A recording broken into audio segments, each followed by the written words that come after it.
The killing storm rolled across the barren moon of Xerion like a wall of death. Purple lightning crackled through clouds of toxic gas, and winds strong enough to shred metal screamed across the rocky landscape. Marcus Chen pressed himself against the shelter of a large boulder, his environmental suit's warning lights flashing red. The storm had come out of nowhere, catching him during a routine mineral survey for the mining company. Through the swirling chaos, he spotted something that made him freeze. Two small white shapes huddled in a shallow cave opening about 50 meters away. At first, he thought his oxygen-deprived brain was playing tricks on him. But no, they were moving. Living creatures on this supposedly lifeless moon. Marcus checked his suit readings. Oxygen at 30%. The smart move would be to stay put, conserve his air, and wait for the storm to pass. The company shuttle would come looking for him in 6 hours, but those creatures, whatever they were, wouldn't last that long. The killing storms of Xerion got their name for a reason. The toxic gases would eat through organic matter in minutes. He made his decision.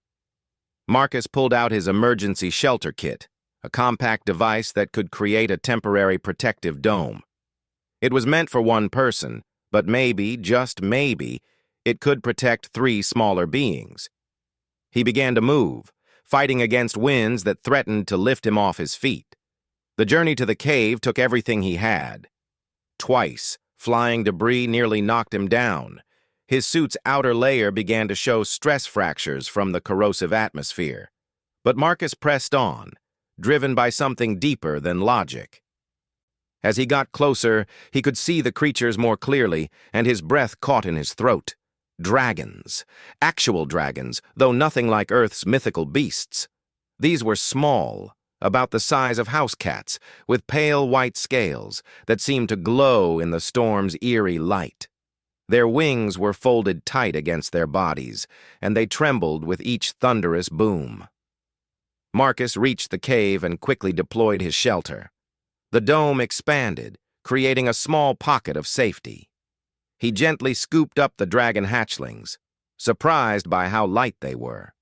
Their scales felt warm through his gloves, and their eyes, a striking violet color, looked up at him with what seemed like trust. Inside the shelter, Marcus did a quick assessment. The hatchlings were in bad shape. Their breathing was labored, and patches of their beautiful white scales had been burned by the toxic air. He pulled out his medkit, knowing it was designed for humans, but hoping something might help. The storm raged on, but inside their tiny bubble of safety, Marcus worked to save the dragons. He used neutralizing gel meant for chemical burns on their damaged scales. To his relief, it seemed to help. The hatchlings stopped writhing in pain and curled up against him. Hours passed. Marcus shared his water with the creatures, discovering they could drink it safely. He even tried some of his emergency rations, which they sniffed at curiously but refused. Through it all, he talked to them, not knowing if they understood but needing to fill the silence. "You know, I always wanted to see a real dragon," he said softly. "Back on Earth, we have stories about them. Great big creatures that breathe fire and hoard gold. You two are much cuter than those legends." One of the hatchlings made a soft chirping sound and nuzzled his hand. Despite everything, Marcus smiled. Here he was, trapped in a deadly storm on an alien moon, running low on oxygen, and he was having the best day of his life. His suit beeped. Oxygen at 15%. The storm showed no signs of letting up. Marcus looked at the 2 small lives he was protecting and made another decision. He adjusted his suit's settings, redirecting more power to the shelter and less to his own life support. It would buy them more time. The dragon hatchlings seemed to sense his sacrifice. They pressed closer to him, their warm bodies a comfort against the cold reality of his situation. Marcus wondered about their parents. Were they out there somewhere, searching for their young? Or had the storm claimed them too? As if in answer to his thoughts, a massive roar echoed through the storm. Even inside the shelter, Marcus felt it in his bones. Something huge was out there, and it was angry, or desperate. The hatchlings perked up, chirping excitedly. Through the shelter's transparent wall, Marcus saw a shape moving through the storm. It was enormous, easily the size of a passenger shuttle. White scales flickered like a beacon through the toxic clouds. An adult dragon fighting through the killing storm. The creature circled their position, clearly aware of the hatchlings but unable to reach them through the storm. Marcus watched in awe as it breathed out a stream of what looked like silver fire. The flames pushed back the toxic clouds for just a moment before the storm reclaimed the space. "That's your parent, isn't it?" Marcus whispered to the hatchlings. They chirped louder, trying to answer the calls from outside. Marcus's heart ached. He had saved them from immediate death, but how could he reunite them with their parent? His oxygen alarm screamed. 10%. Decision time. Marcus looked at his equipment, his mind racing. The shelter could last another hour, maybe 2. But his air would run out long before that. Unless... Marcus began to work with desperate efficiency. He stripped components from his suit's secondary systems, jury-rigging a signal beacon.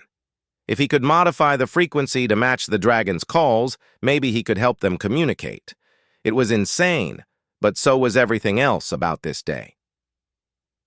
The makeshift device came together with minutes to spare. Marcus activated it, and immediately the hatchlings responded, their chirps synchronizing with the beacon's pulse. Outside, the adult dragon roared again, this time closer. But the storm was winning. The shelter's walls began to buckle under the assault. Marcus held the hatchlings close, whispering apologies for not being able to do more. He had tried. That had to count for something. Then, without warning, the storm began to change. The purple lightning turned silver, and the toxic clouds started to swirl in a different pattern. Marcus watched in amazement as the adult dragon outside began to glow, its scales pulsing with an inner light. The dragon was doing something to the storm, Marcus realized, fighting it with abilities he couldn't comprehend. The toxic gases began to neutralize. The winds started to calm. It was impossible, but it was happening. His vision began to blur. Oxygen at 5%. Marcus smiled weakly at the hatchlings. At least they would make it. That was enough. His eyes started to close. The last thing he saw was the shelter dissolving and a massive white form bending over him. The last thing he felt was warmth, like being wrapped in sunlight. The last thing he heard was a voice, not in his ears, but in his mind, saying words in a language that needed no translation. "Thank you." Marcus Chen, mineral surveyor from Earth, closed his eyes and let the darkness take him, content in the knowledge that he had made a difference. He had saved 2 innocent lives, and that was worth everything. But the story wasn't over.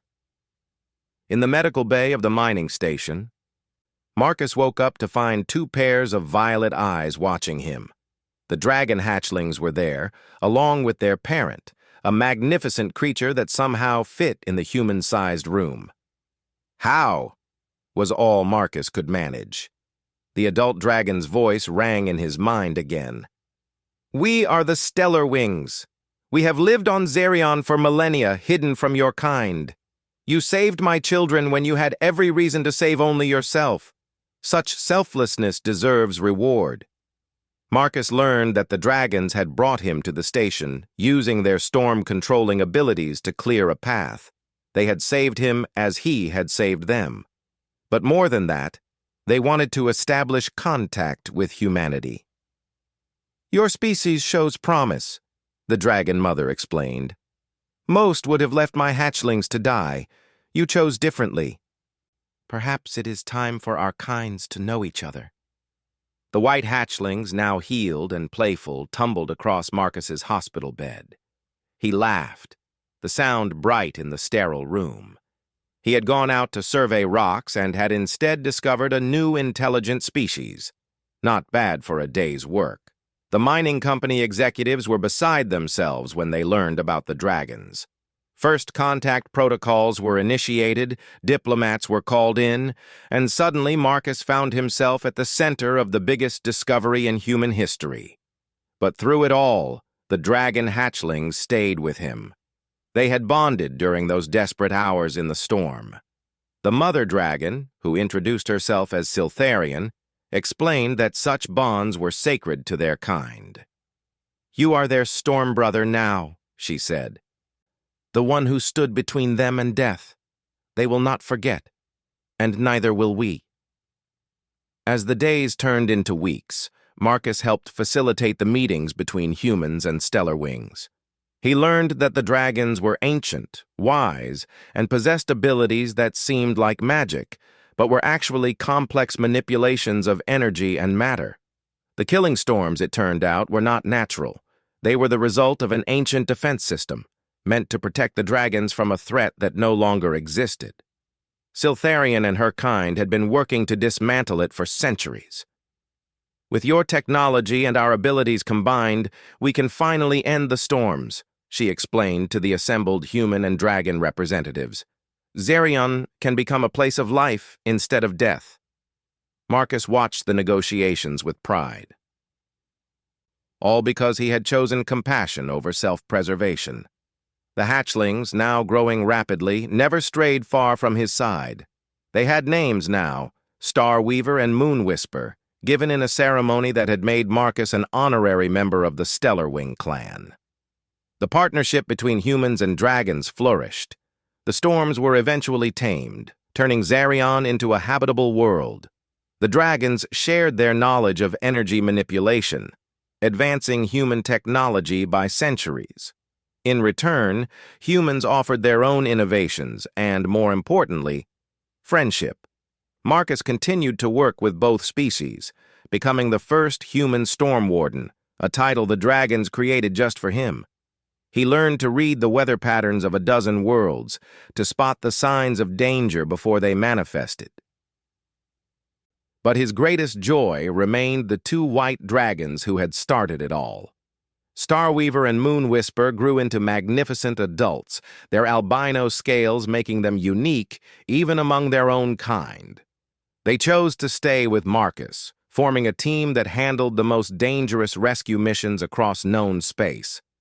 When settlers were trapped by alien storms, when ships were caught in cosmic tempests, they were the ones who answered the call. The story of the human who saved two dragon hatchlings became legend among both species. It was told in dragon song crystals and human data archives.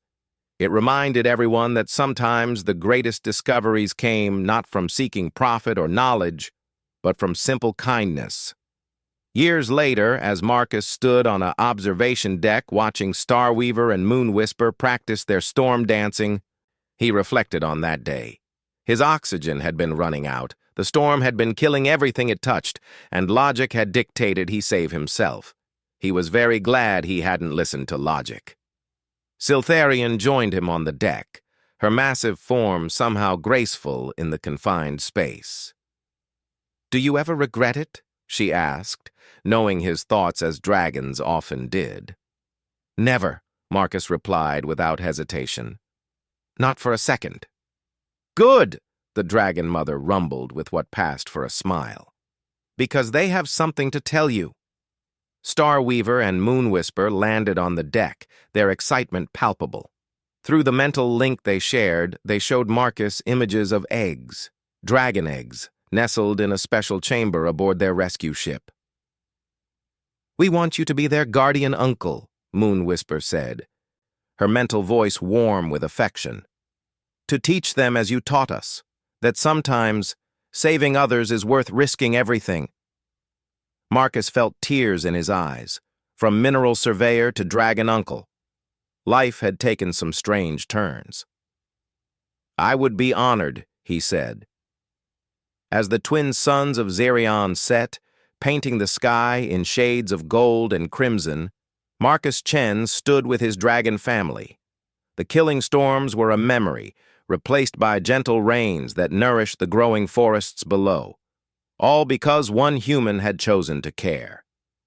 The dragons began to sing, their voices harmonizing in ways human ears could barely comprehend.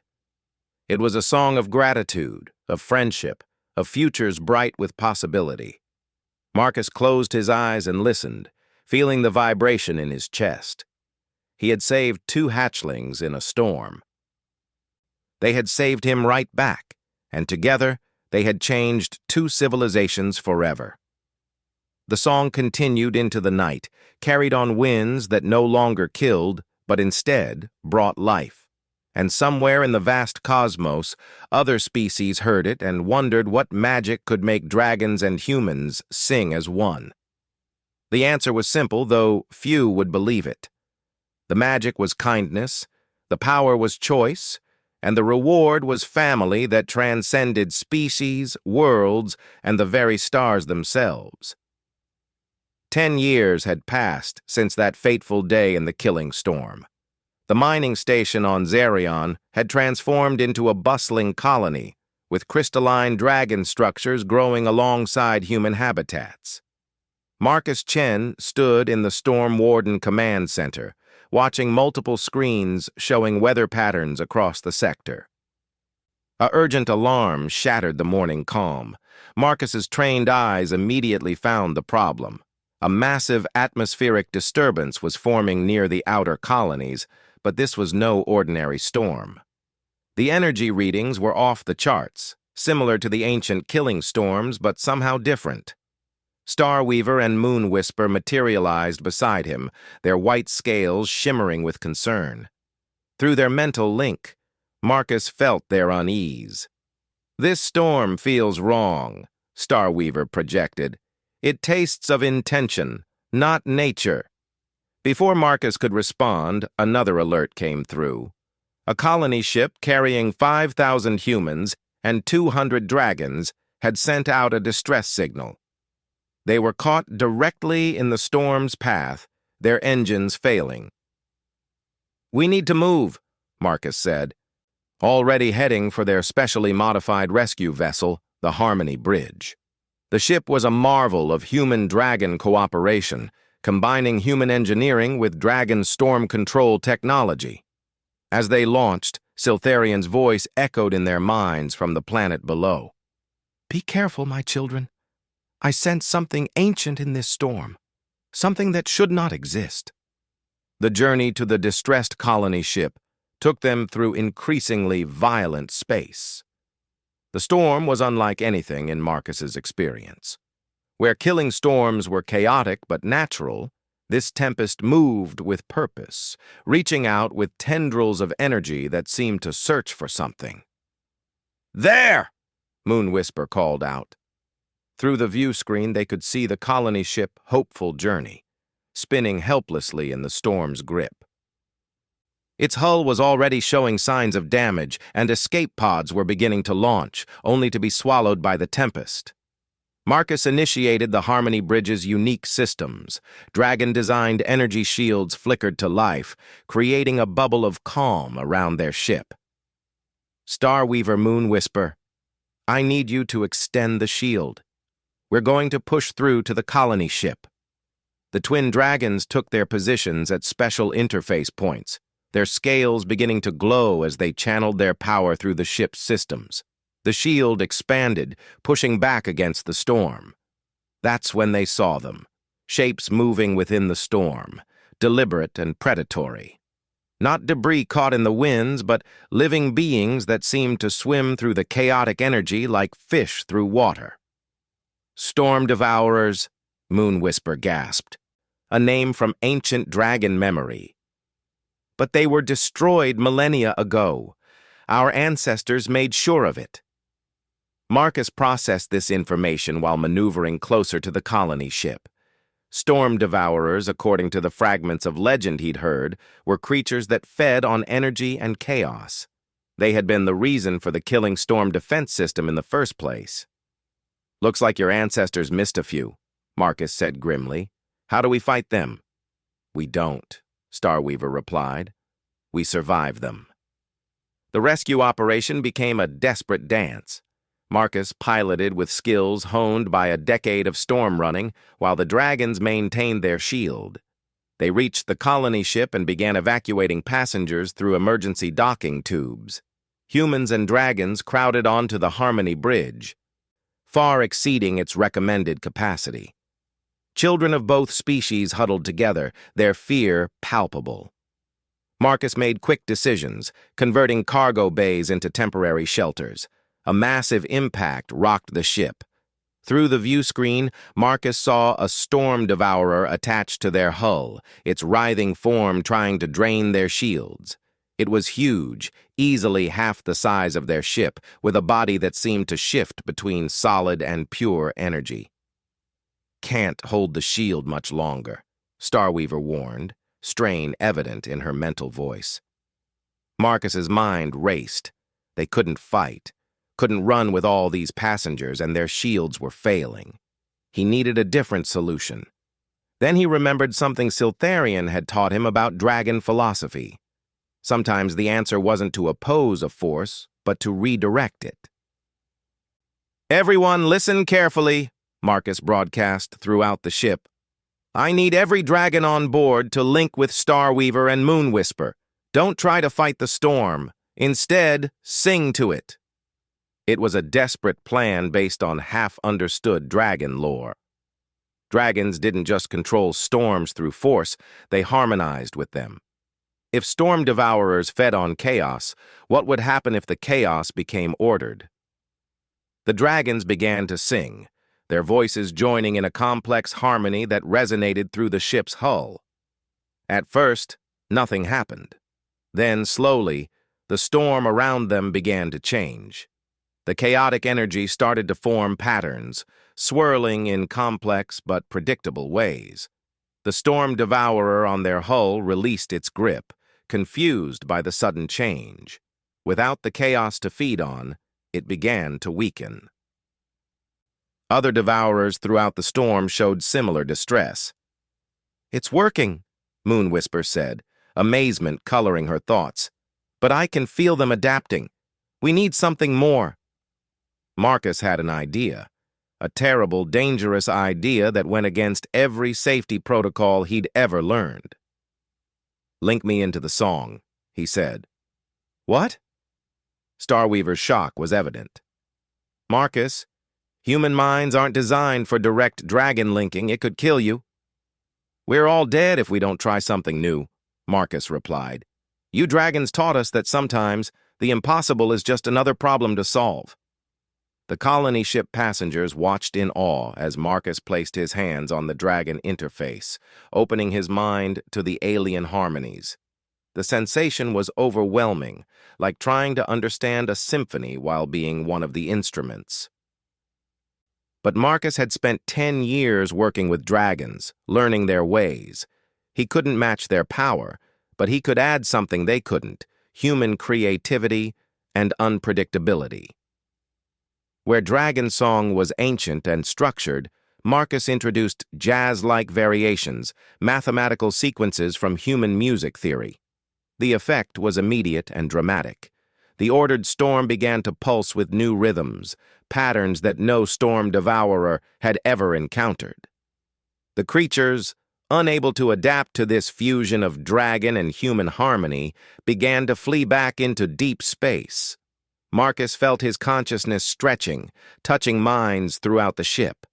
For a moment he experienced what dragons felt all the time, the interconnectedness of all things, the rhythm of the universe itself. It was beautiful and terrible and too much for a human mind to hold. He felt himself falling, but gentle claws caught him.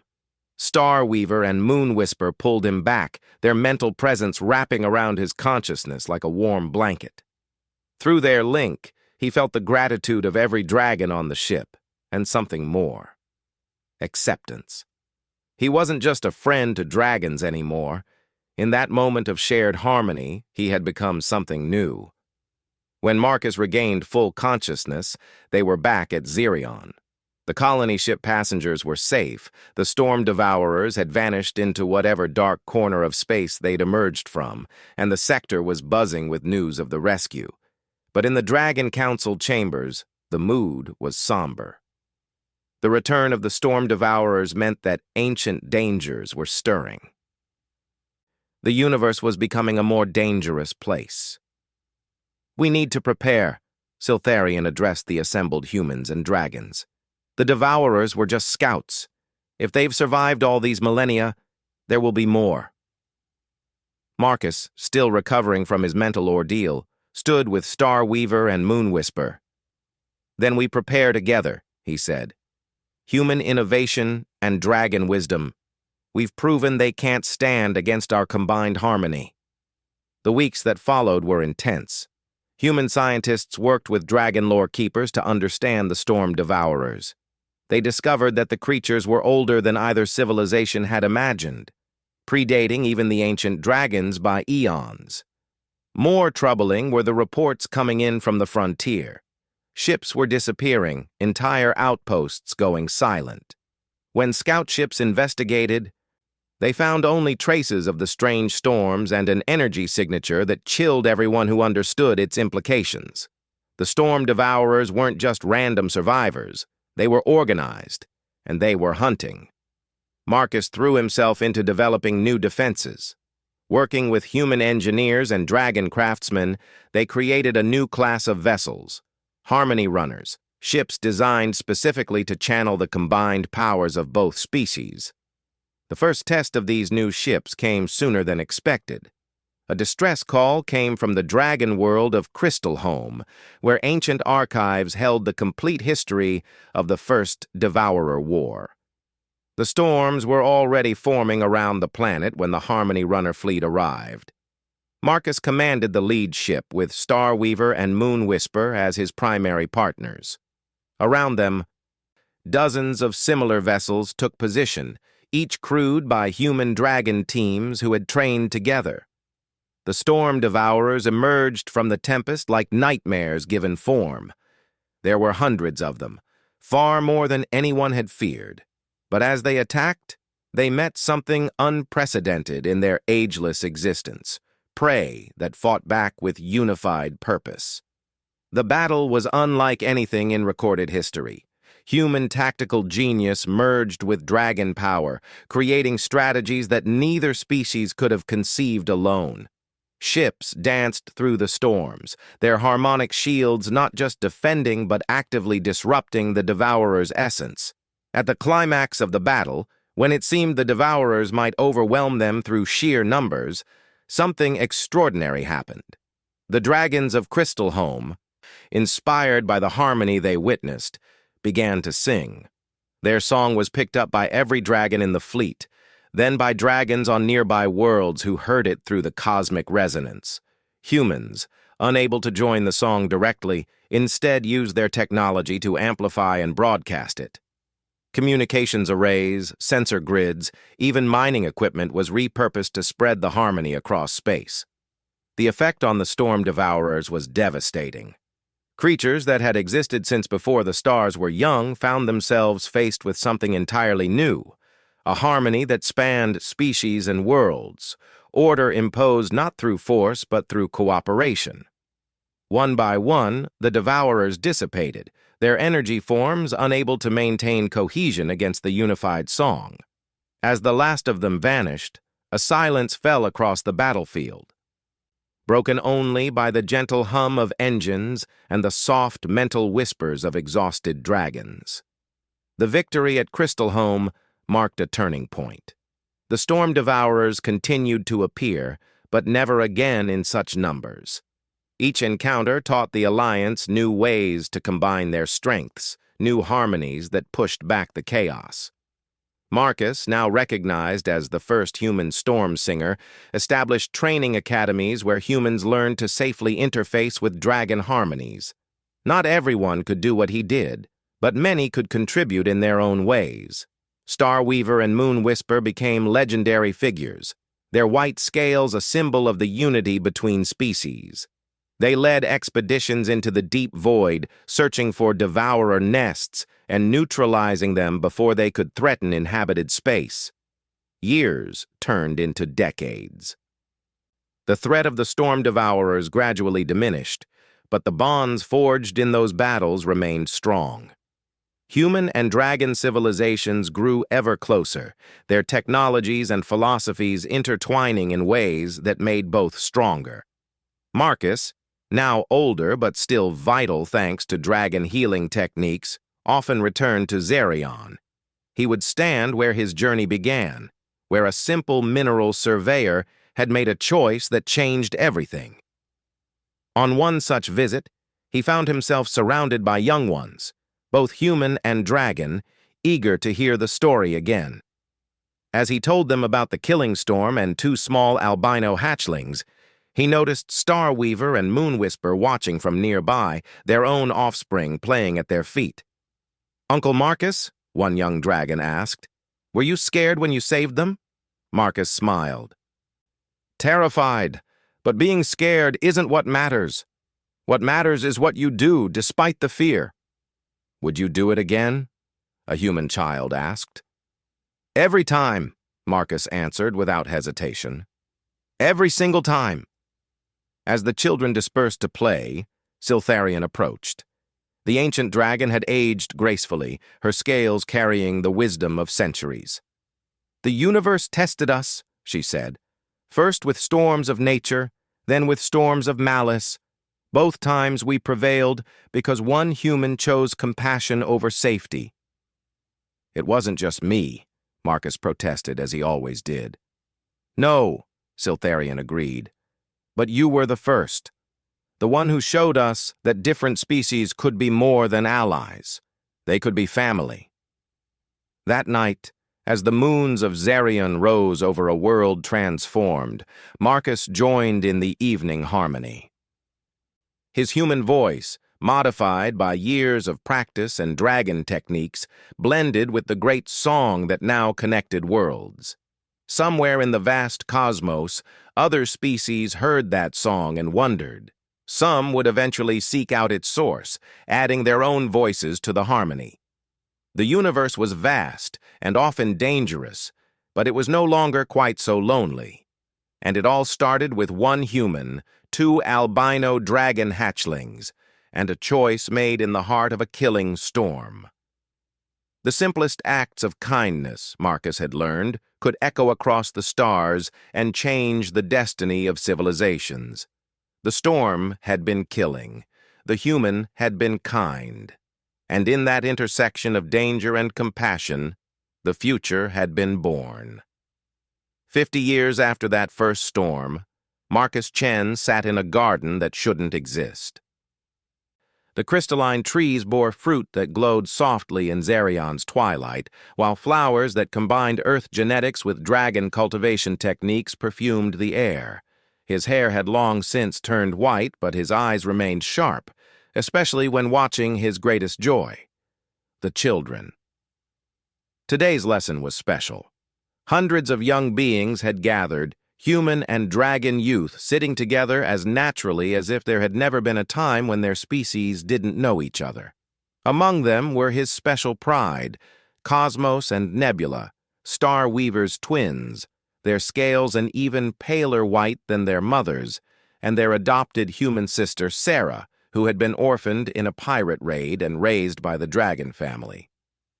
"Tell us about the deep harmony, Grandfather Marcus," Cosmos requested, using the title all the youth had adopted for him. Marcus smiled. The deep harmony was still new, still being understood. 20 years ago, your mother and Moonwhisper made a discovery," he began. "They found that the storm devourers weren't evil, just lost." Gasps rippled through his young audience. This part of history was still controversial among some adults. Marcus continued, "The Devourers were once part of the universe's natural order, beings that cleaned up cosmic storms and prevented them from destroying young star systems. But something had broken them, torn them from their purpose, and left them hungry and confused." "What broke them?" Sarah asked, though she knew the answer. She loved this story.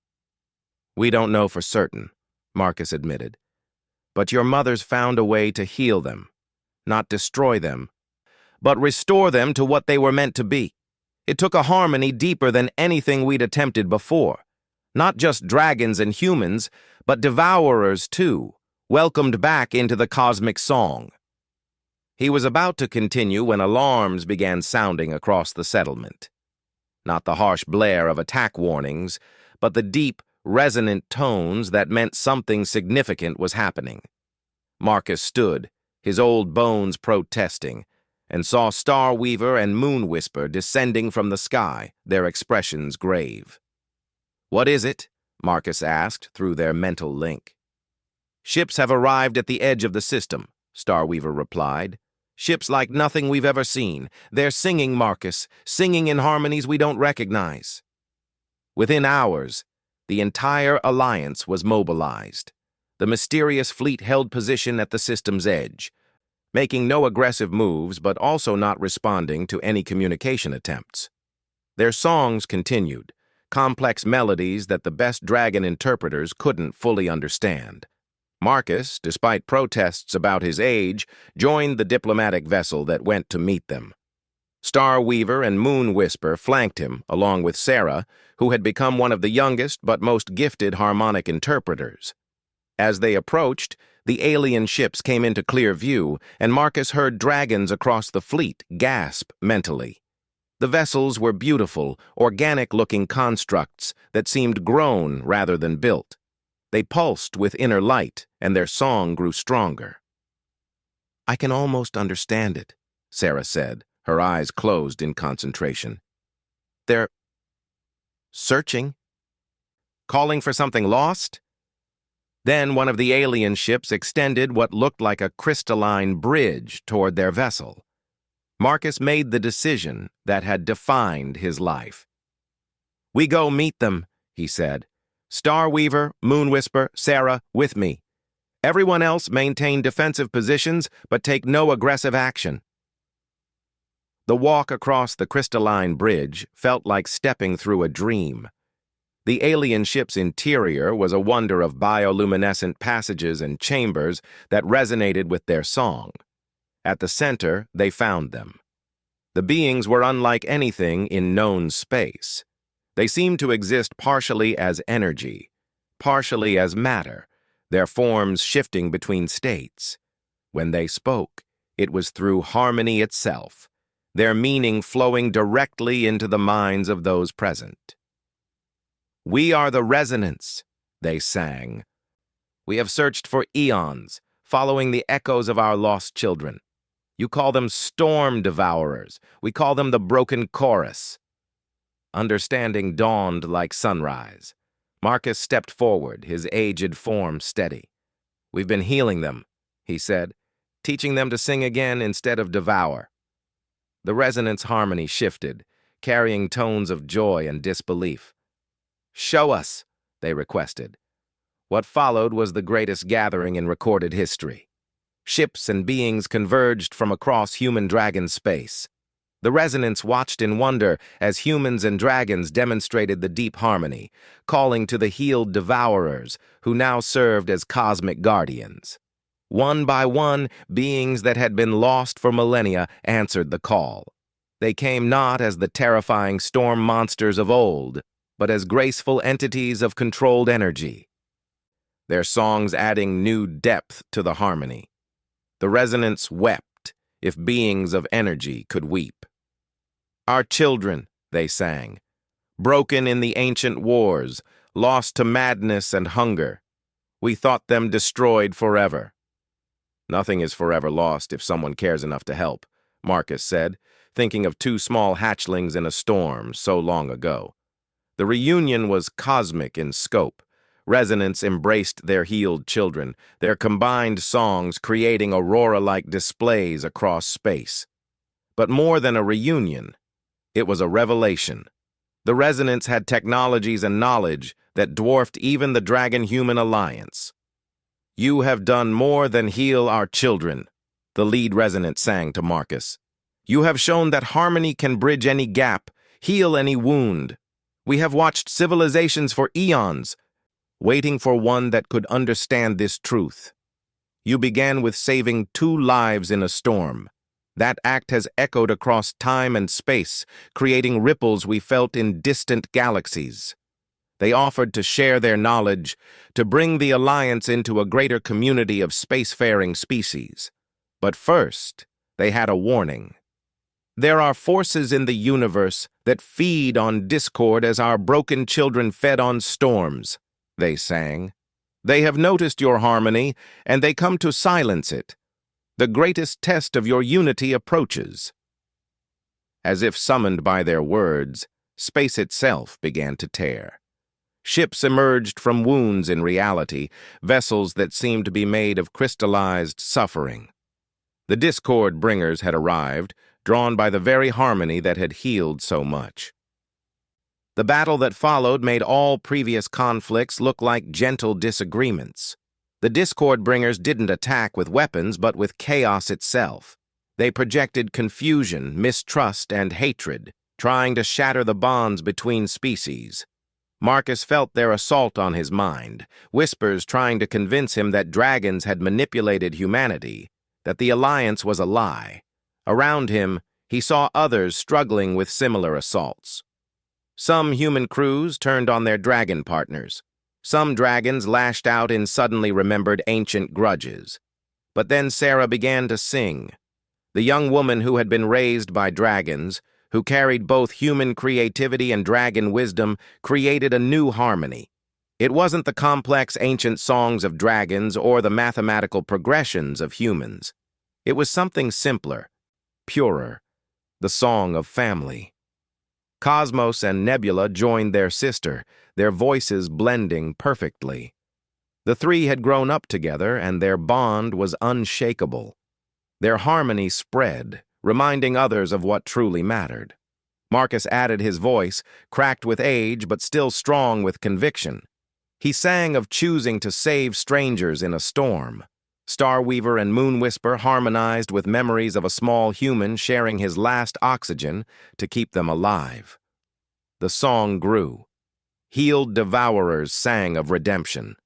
Resonance added their eons-old wisdom. Humans contributed determination and hope. Dragons wove it all together with their ancient power. The discord bringers had expected to shatter the Alliance, to feast on the chaos of former friends destroying each other. Instead, they found something unprecedented, a harmony built not on perfection but on choice. Every being present had chosen to trust, to help, to stand together despite differences. The discord bringers' crystalline ships began to crack. They tried to retreat, but the harmony followed them. Not as an attack, but as an offer. Even beings of discord could choose differently, could find a place in the greater song. Most fled back to their reality tiers. But one remained, its form shifting, changing. Where there had been a ship of crystallized suffering, now there was a being of swirling energy, confused but curious. I remember, it spoke in broken harmonies. Before the discord, when we too sang, another lost child found, another harmony expanded. In the aftermath, as reality healed and fleets reorganized, the Resonance formally welcomed the Alliance into the cosmic chorus, a community of species that spanned galaxies.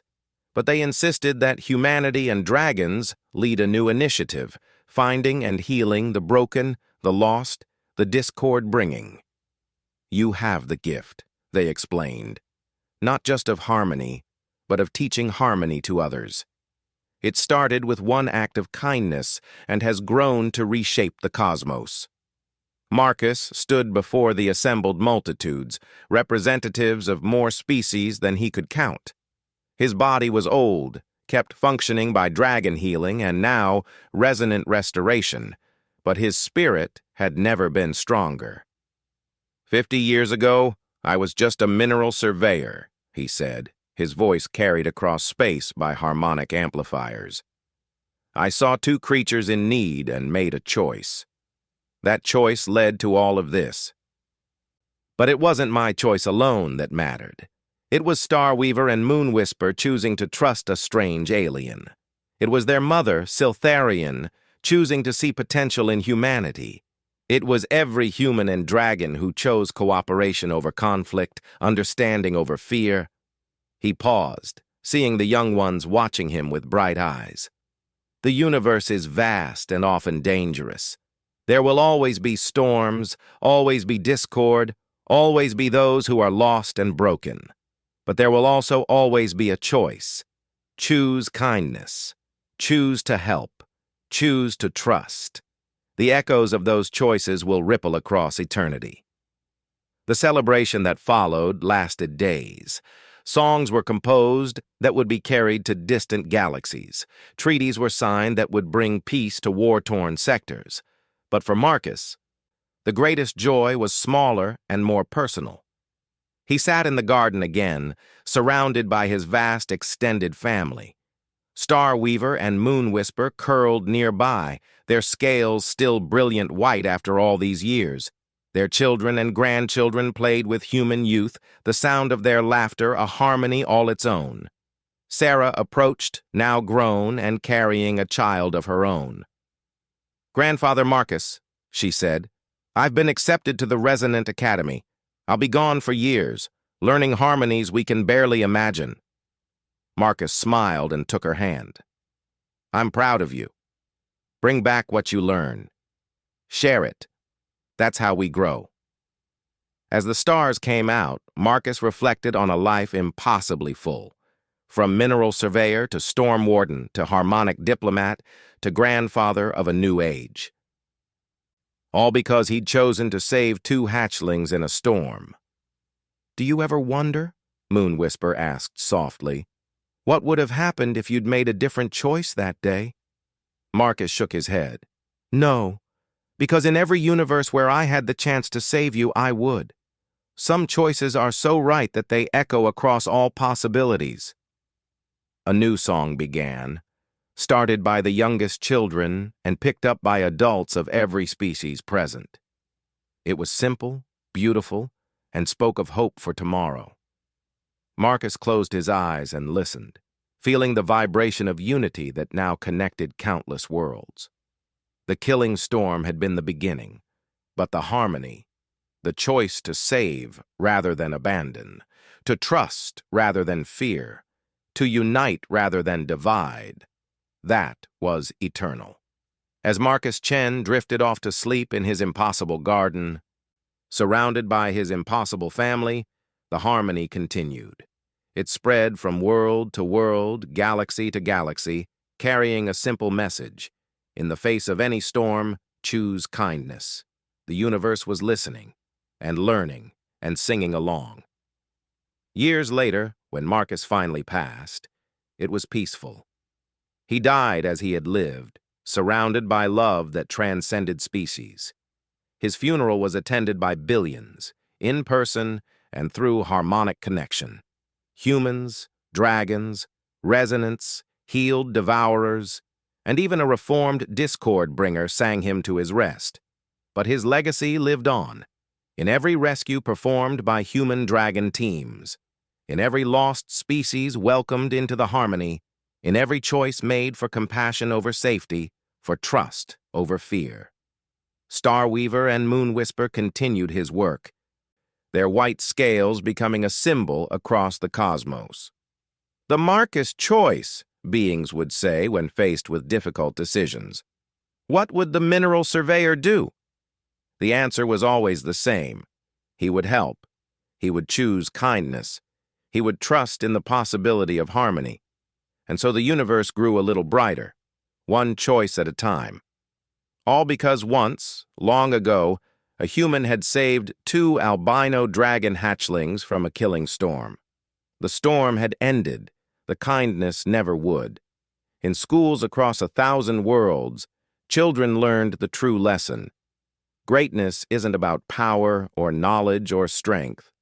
It's about the choices we make when no one is watching, when it would be easier to walk away, when saving others might cost us everything. Marcus Chen had made his choice. And in making it, he had taught the universe how to sing,